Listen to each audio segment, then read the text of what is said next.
Hey there, what's going on? This is Becker and welcome to another episode of Source TV. Now I'm going to cut the crazy intro today and not be cute with you because we're going to cut straight to the chase. As you might have noticed, everyone's talking about Panda 4. You might have noticed some people screaming that their sites got hit, all sorts of crazy stuff like that. You may have also seen a lot of articles or blogs out there where people are talking about all the things you need to do to your website to make sure you don't get hit by Penguin 3 and Panda 4 and yada yada yada. The truth is, nobody knows what Panda 4 or Penguin 3 or the Payday Loans update did. There's just too early, no one has enough data, there's no way to really pin it down except if you work at Google. And if you do, be sure to email me. Now today on Source TV, I'm going to do something a little weird in the SEO world. Instead of, showing a bunch of confusing graphs and hypothetical BS and talking about theory, I'm just going to show you a bunch of factual, real data. I know, crazy, right? What I'm going to do is I'm going to show you a bunch of sites that are doing very well post-Panda, and I'm going to explain why I believe they're doing well post-Panda and kind of show you the other data that we've seen from other websites. Now on top of that, the reason why we really didn't get affected by Panda is not because we're the world's greatest SEOs. You can tell your friends that, but the big secret is we simply know what Google is looking for. And we take all the data and stuff that we see, instead of putting it on our blog and making it super confusing like everybody else, we just broke down the 5 simple steps that we essentially do on every single website. And if you apply these steps to your website, it's very, very, very hard to get penalized by anything that's kind of in the algorithmic special rules in Google, science words, I can't pronounce them. But it's basically, we're going to show you these 5 steps of how you can go out there, apply it to your site, and have a very hard time getting penalized. This is why we very, very rarely see a site get hit. And these 5 steps right here, it's worked for hundreds of people, it's worked for me, and that's basically what you're going to get today on Source TV. A very simple way to understand penalties, the data that's working right now, and a simple 5-step process you can apply to your sites without knowing a bunch of theory and just avoid penalties and make money. Is that okay with you? Okay, great. And then without further ado, let's get into Source TV.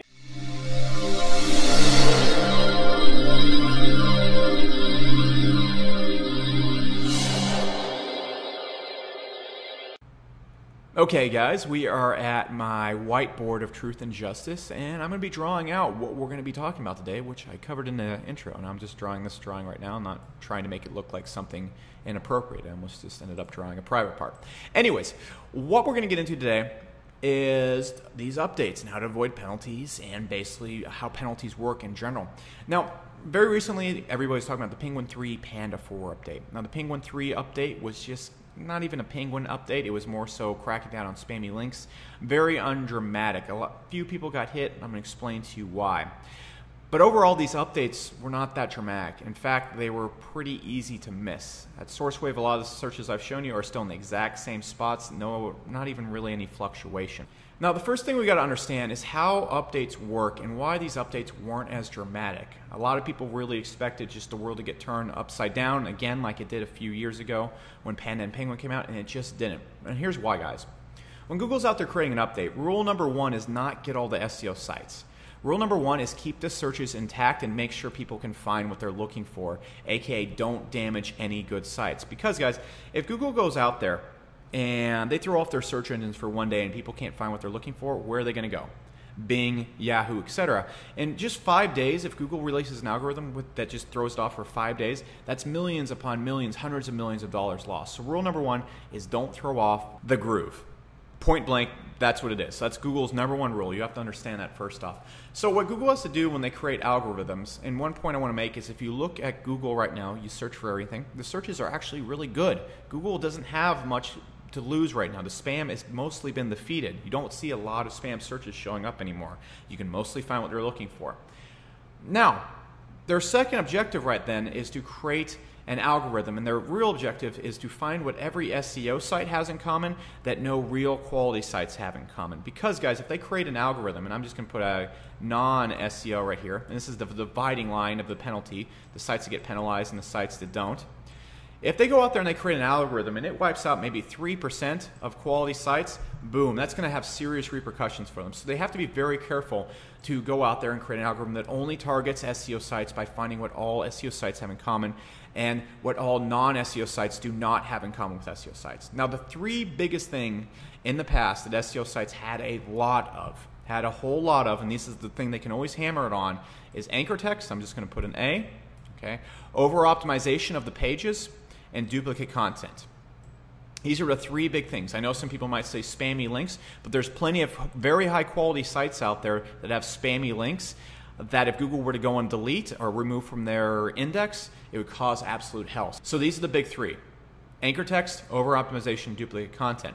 Now, when Google released their first updates, nobody was following any of these rules. It's very common practice today to keep all these within reasonable level, but when it first got released, when Panda got released, everyone was using duplicate content. Every site on the web, Google was not able to differentiate between the original content and the content that people were copying and pasting on their site. So the first update, Panda, really didn't even crack so much on SEO, it cracked down on duplicate content, low quality content. And what I mean by that, guys, is not, great content that reads well, just people copying and pasting the same content on their site. So that's the first thing got wiped out. And a lot of SEOs, almost all SEOs, were using massive duplicate content in their links, massive duplicate content on their home pages and their websites. So boom, tons of SEOs get wiped out. Tons and tons and tons. These days, duplicate content and not having it is pretty common practice.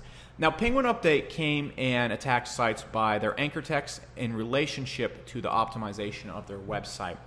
Now, back in the day, people were just loading up Scrapebox, blog networks, whatever, and going out there and just blasting their site with 50%, 30% anchor text ratios. And then the titles of the sites, the descriptions, the URLs, the pages were coded with the keywords. This made it very easy for Google to kind of throw a lasso around these two things because most normal sites have very low optimized anchor text, very low optimized pages. So Google is able to go out there and again make this connection right here, just what they did with duplicate content, and bam. And almost every SEO in the world, not all of them, but most of them, were going out there and abusing these two things. So massive, dramatic, world is ending kind of update. Now you got to realize those three things are very well known these days. People, SEOs, avoid them. It's best practices. It's very easy to avoid. But those are Google's go-to things: anchor text, over-optimization, and duplicate content. Now, with these last two updates, guys, people have avoided all these. It's very hard for Google to create an algorithm because it's kind of the cutting line between non-SEO sites and SEO sites is very thin these days, very, very thin. So Google, when they released these two updates, basically cracked down on the same exact things they've always been cracked down. There's a few little different rules, which I'm about to tell you about, but it was the same as before. However, because the cutting line is so much thinner this time, not as many SEOs got hit. We didn't have much fluctuation at all except for a few changes in how Google reads sites. That is it, and that's why these updates weren't as dramatic. That's why there isn't chaos, and that isn't why there isn't some massive update video where I'm telling you the world is burning right now. Now, a few people out there have said, they're going to target PR sites or silos or something like that. Now, you got to realize, guys, do non-SEO sites have PR links going to them? Yes. That's a big Y for a yes. Do non-SEO sites sometimes have linking structures that resemble silos? Yes. So it's very hard for Google to go out there and really attack the blog network issue it's having right now without wiping out a lot of non-SEO sites. Now, I don't work at Google. I don't guarantee this, but these things right here are very easy for them to target. Non-SEO sites have PR links, they sometimes have silo structures, and there's a lot of other things they share in common with SEO sites. So they don't want to throw off their mojo right now to go after these type of things. When they do find a way to go after these type of things, the world is going to get turned upside down, but at the moment, I believe it is very difficult for them. And that's why these last two updates were not too traumatic. Now, with that being said, let's get into Panda notes. What did we see? What did we see from Panda 4? And I'm going to draw a little bear for you.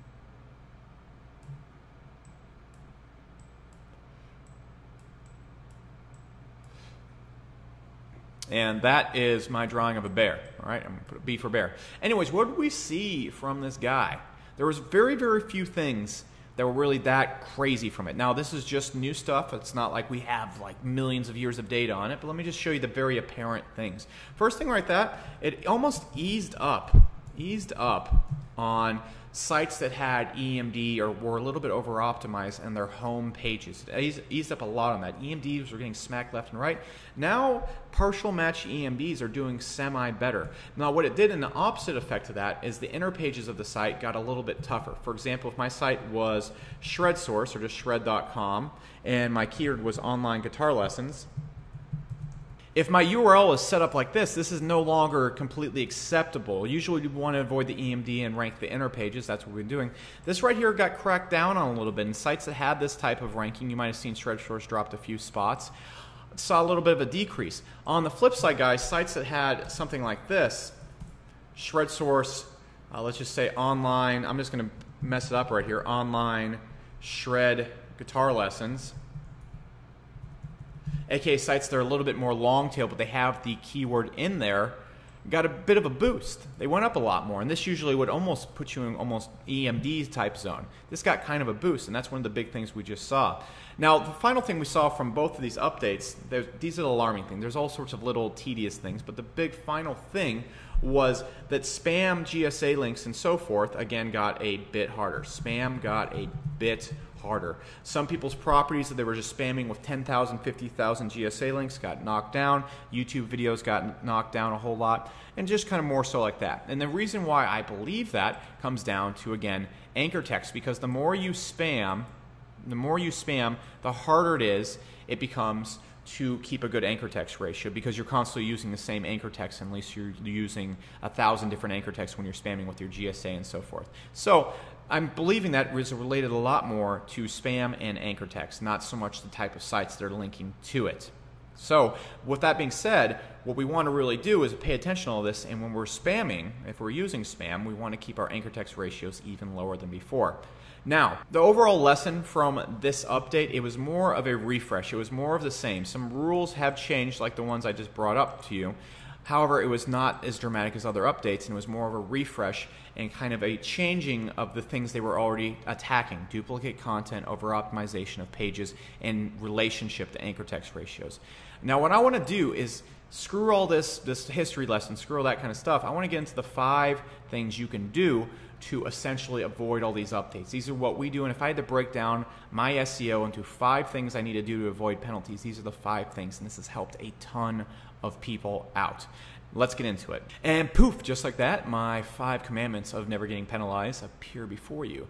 Now let's just get into it. Rule number 1, use brand sites and partial match inner pages. Now I said before, partial match EMDs are working pretty well right now. But the thing is, Google's always smacking these guys like that dog that just won't stop wetting the floor. Okay, you don't want to be that dog, and we want to stay clear out of that path. And this is one of the most, I feel, consistent ways to avoid penalties. And this means when we're creating our sites, we don't want to use our EMD or our keyword in our URL. Instead, we want to have something brandable like shredsource.com, and then we want to have not our main keyword in the URL of our inner pages. And this will be the topic page we're ranking. I covered this a few weeks ago. We want to have something like online training and guitar lessons. You see, I got my main keyword online guitar lessons in there, but I really split it up a whole lot and made it a partial match. And we want to be ranking this page for online guitar lessons, electric guitar lessons, etc., all types of keywords like that.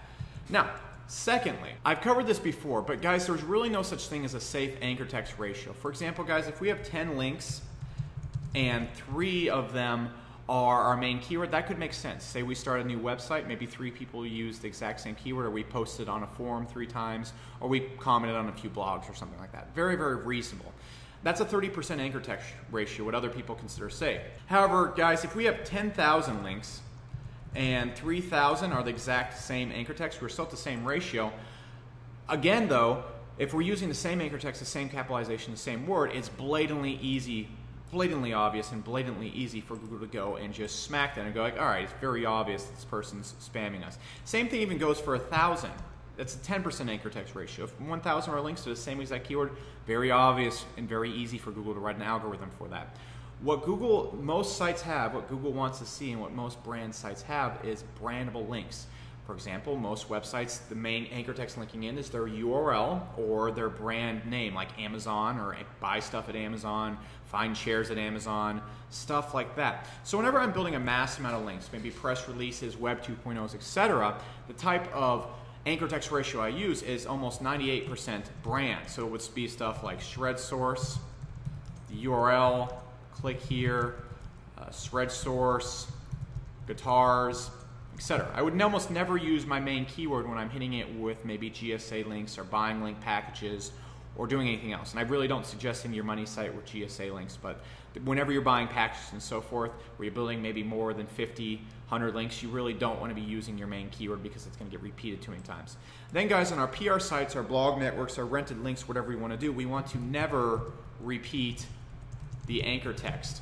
Now, as far as penalties go, this is very, very useful, but also as far as ranking, when you have a bunch of anchor text from powerful sites that are about the same topic, but not the same keyword, it looks really good to Google and gives you a lot of broad rankings like we covered a few weeks ago. But on our blog networks, our peer sites, never repeat anchor text. Instead, have like best online guitar lessons, there we go, beginner, OGL, I'm just going to use the abbreviation, and have maybe something like acoustic OGL, and then have a few that are like guitar, training, online, and so forth. We never really want to use the same keyword over and over again on those because it's a lot easier to pick up, they get indexed a lot quicker, etc., etc. Now what we want to do, guys, instead, is a lot of people that go and make their site, and then they'll make a page, and this is rule number 3, they'll make a page for every keyword they're targeting. For example, electric guitar lessons, easy guitar lessons, best guitar lessons. We don't want to do that anymore. We want to consolidate all of our keywords into one page. For example, if our page is the page we talked about before, best online guitar training and lessons for beginners, whatever, we have a partial match in there. What we want to do is try and rank that for as many keywords as we possibly can. We want to include as many keywords and rank it for as many keywords as possible. For example, best online guitar lessons, acoustic, electric, easy, beginner, novice, all sorts of keywords like that. We want to consolidate it around topic pages instead of having 1,000 little inner pages in our site. Because those inner pages, because of the amount of links going to them, it's very easy to trigger EMD and over-optimization penalties if we do that. Very hard to trigger that, though, if we have broad topic pages. Rule number 4, guys, very simply, never use duplicate content. If you're typing your own content out, great. If you're buying your content from other people, throw it in Copyscape first. Finally, guys, what we want to do on all of our sites is we want to under-optimize for our keywords but over-optimize for our topics. For example, if our keyword is OGL, online guitar lessons, we want our URL to be something like best online guitar training and lessons.